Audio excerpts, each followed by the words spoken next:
अभी हम जा रहे हैं घूमने के लिए अपनी मॉम के साथ।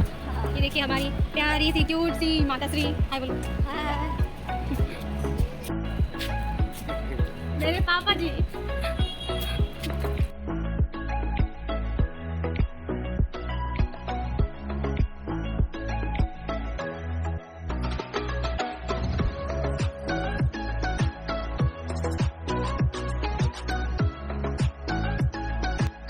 तो सबसे पहले हम लोग जा रहे हैं मोहम्मद बिन तुगलक का किला देखने के लिए। ये कौन थे मैं थोड़ा सा बता देती हूँ।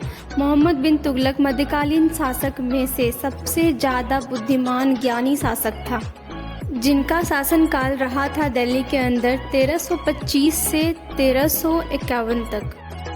खींच गई।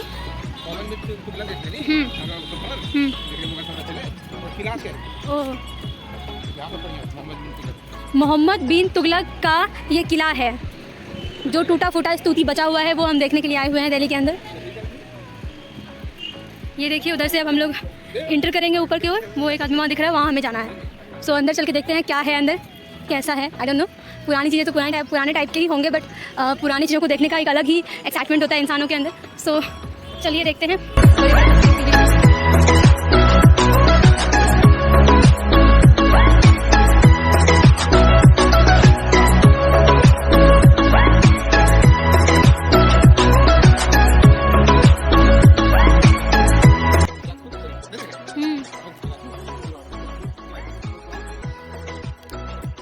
पुराने टाइम का किला बना हुआ कुछ है तो नहीं, बट इतनी मोटे मोटे पत्थरों से बनाया गया ये किला है। You can see this.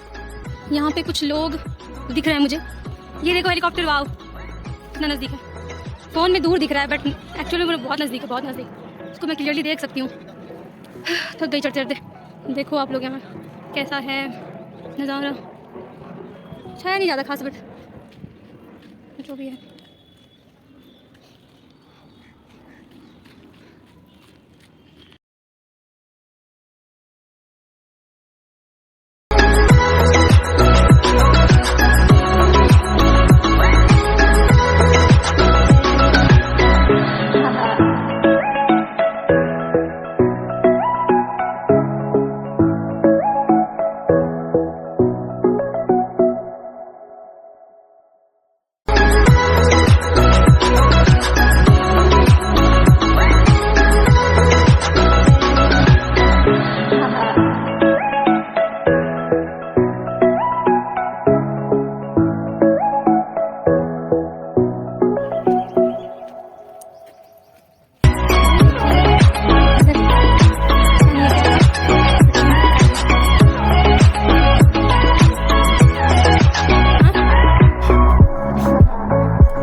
किला बहुत ही लंबे चौड़े एरिया में बना हुआ था। मैं ज़्यादा तो नहीं घूम पाई क्योंकि पापा का थोड़ा सा हेल्थ इशू था। पापा और मम्मी के साथ मैं गई थी। पापा का थोड़ा सा तबीयत ख़राब लगने लगा था रास्ते में ही, इसलिए हम लोग जल्दी जल्दी घूम फिर के निकल गए थे। बट जितना घूमा उतना बहुत था। बहुत चीज़ों को मैंने ऑब्ज़र्व किया, देखा, समझा और फिर जाना कि पहले के टाइम में क्या क्या और कैसा होता था। मोहम्मद बिन तुगलक को सबसे ज़्यादा ज्ञानी शासक इसलिए माना जाता था क्योंकि इनको बहुत सारे शास्त्रों का नॉलेज था, जैसे कि अरबी, फारसी, गणित, खगोल शास्त्र, तर्कशास्त्र, दर्शन शास्त्र, चिकित्सा, विज्ञान, इन सब चीज़ों का इनको भरपूर नॉलेज था। इन्हें बुद्धिमान मूर्ख शासक भी कहा जाता था। पता है क्यों? क्योंकि ये अपनी योजनाओं के प्रति बहुत ज़्यादा एक्साइटेड, बहुत ज़्यादा उत्सुक रहते थे और अपने काम को फटाफट करना चाहते थे, जल्दी जल्दी करना चाहते थे। इस वजह से इनका रियल नाम जौना खान मोहम्मद बिन तुगलक था।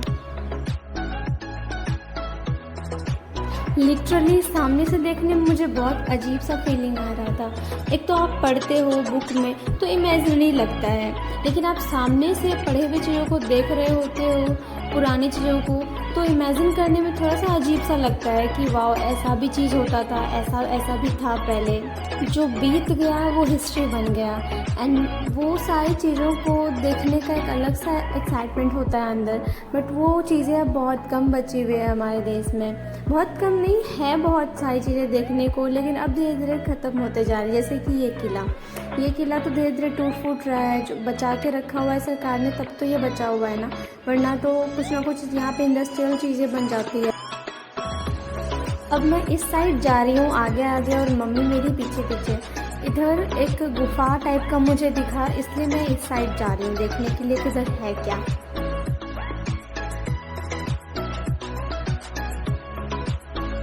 ये गुफा मुझे दूर से ही डरावना लग रहा था। मम्मी मेरी बार बार मुझे मना कर रही थी कि मत जाओ उधर, मत जाओ उधर।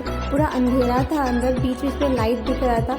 मुझे डर भी लग रहा था कोई अंदर हो ना, कुछ कर ना दे, बट बहुत ज़्यादा अंधेरा था, बहुत अंदर तक था ये। मैं तो गई नहीं अंदर। मम्मी मेरी चिल्ला रही थी पीछे से कि मत जाओ मत जाओ, ये लड़की को डर नहीं लग रहा है, ये वो। मम्मी कुछ से कुछ बोलने लगी, इसलिए मैं फिर निकल गई वहाँ से और फिर वहाँ से बैक हो गई। पापा एक जगह बैठ गए थे क्योंकि वो थक गए थे। पापा कॉल कर दिए हम लोग को आने के लिए, तो हम लोग वहाँ से थोड़ी देर में निकल गए। निकलने के बाद रास्ते में हम लोगों को एक लंगर मिला, जहाँ के पापा बोले कि चलो खा लेना तुम लोग। मैं एक्साइटेड थी क्योंकि मैंने लंगर में कभी खाया नहीं था। खाने के बाद हम लोग रूम चले आए क्योंकि कल निकलना था और हम लोगों को पैकिंग भी करना था। पैकिंग करने के बाद हम लोग दूसरा दिन हुआ, रात में सामने हम लोग निकल गए। रात में 11 बजे हमारा ट्रेन था। दिल्ली से भागलपुर आने के लिए मैं स्टेशन की तरफ जा रही थी, मैं और पापा। जितना मैं जाते टाइम एक्साइटेड थी उससे कई गुना ज़्यादा मैं आते टाइम सैड थी।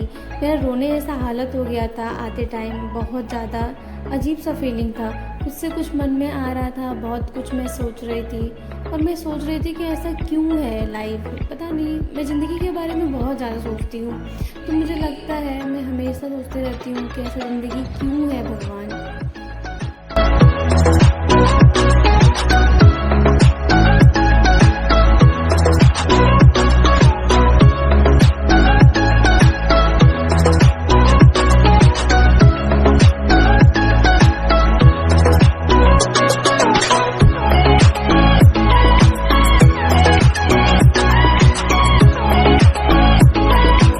और फिर हम लोग ऑटो से उतर गए और पहुंच गए। थोड़ी देर वेट करने के बाद हमारा ट्रेन आ गया और हम लोग बैठ गए ट्रेन पे। फिर मैं ट्रेन से बाहर के तरफ, स्टेशन की तरफ देख रही थी और सोच रही थी कि मैं आई फिर जा रही हूँ। कैसा लाइफ है ना, 10 दिन पहले मैं आई और 10 दिन बाद जा रही हूँ। फिर कहाँ रहूँगी, फिर कैसा ज़िंदगी होगा। मतलब कोई लिमिट नहीं है, आप फिक्स नहीं हो किसी जगह के लिए कि आप यहाँ पे गए तो यहीं पे रहोगे, यहाँ गए तो यहीं पे रहोगे। ऐसा नहीं है, ज़िंदगी चलते। और थोड़ी ही देर में ट्रेन खुल गई। जैसे ही ट्रेन खुली मुझे पता नहीं ऐसा फीलिंग हो रहा था मेरा कि लग रहा था कुछ छूट रहा है जो नहीं छूटना चाहिए था, बट कुछ नहीं कर सकते फ़िलहाल के लिए, तो जा रहे हैं अपने घर।